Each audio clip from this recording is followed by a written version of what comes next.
Yes, please. I've been thinking over and over again whether to put this question forward to you or not. It's on the subject of the power of the mind. Beg pardon? It's the subject. Would you come closer to the microphone and speak a bit loudly? It's the subject of the power of the mind. The human mind has such powers that one does not know. For instance, one can transfer thoughts by mind and pick up thoughts. Because I have read quite a few books on this, I've talked to some people and they've demonstrated to me, and I was quite amazed. So I would be obliged if you could put your point of view on this subject, please. Do you mean that if somebody is thinking, his thoughts can be conveyed to others? That's right, yeah. Is that what you mean? Telepathy. On that I have already spoken a few days ago on this topic. The fact is that it is not only possible, it is a demonstrable fact. And the scientists nowadays who are called parapsychologists, and the psychologists disown them and say they are not scientists, they are quacks and call themselves scientists. But they have been accepted now in the world, and in collaboration with some great physicists, among them some Nobel laureates, they have proved certain facts which were considered to be just myths before that. And among them is the fact that the mind is powerful enough to convey its thoughts to others. And some minds are powerful enough to receive and catch thoughts of others. And this happens in a manner as the man of today cannot explain how. Because science has not advanced to this stage as to find out forces other than the physical forces of radiation, etc., known to them. But they know this happens.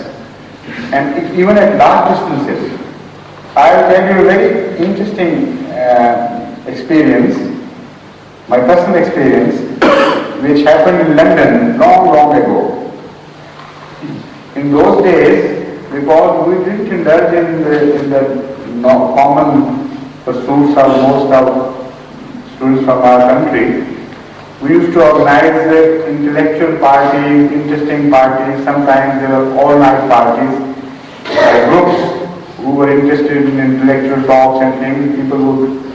The host would provide them with food for the whole night, and they would sit and talk and discuss and sometimes have games and so on. So once I attended an all-night party in Hampstead, and there various discussions were taking place. This also came up, whether somebody can, through the power of his mind, can convey things to others or can receive mental impressions without the means of radiation or these things. So I said, I believe in that, and it's possible, because although I have not an experience, but in principle it has to be, because there would not have been any phenomena of ilham, revelation, if it were not possible.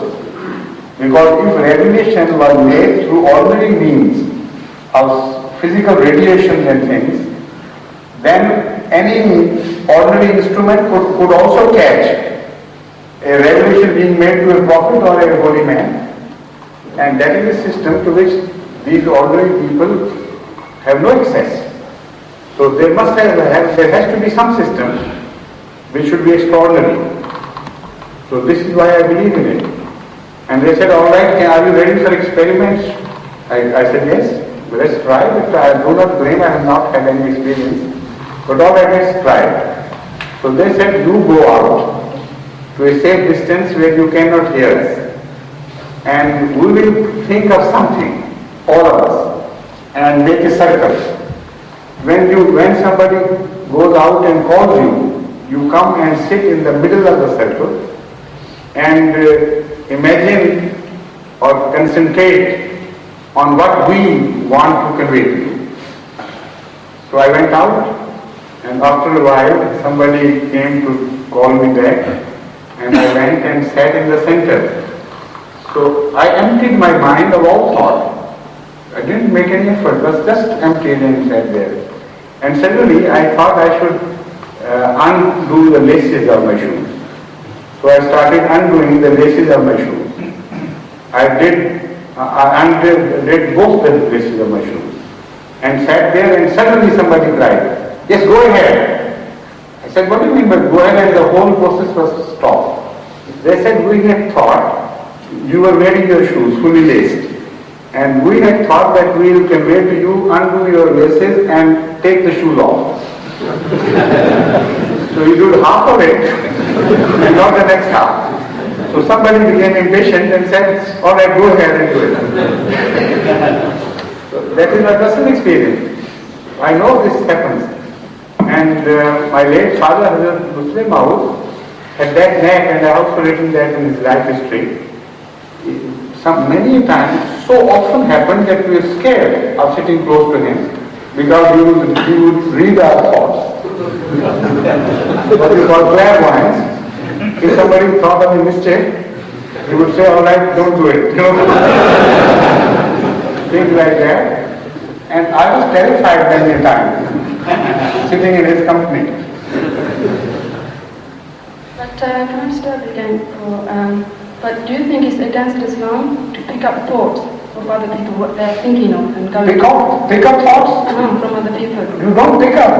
No, but they come to you. No, but I've tried. I've practiced myself. That's why I could put this question forward to you, please. No, there is nothing wrong with it. No, if you really concentrate on one person and they're not knowing it, surely you can pick it up. And once or twice. You can pick it up, but you may be wrong. No, but once or twice, maybe 100 times, right? You have to try yourself. And all the 100 times you are right, okay? And then you have trust in yourself. Then you are peeping into the private affairs of others. Is that against it? Intentionally, to peep into the private life of others, that is wrong. Yes, but where it helps you. So the manner is not, the process is right. There is nothing wrong with the process. But if the question will be decided how you employ it and why you employ it. For example, television is good. In itself, it's neither good nor bad, in fact. You can see a very good program, a healthy program, a mind-building, a health-building program, and you can also see a rotten program which will destroy you morally. So how can one say television is bad? It is how it is employed. So if you have a gift from Allah and you employ it to the detriment of mankind, it is bad. If you employ it for the goodness, for example, if you sit in a company which are bad people and you think of good things of life, of Allah, of things which would improve the lot of that society, naturally this is a very good employment for your gift which Allah has given you. So try to do that.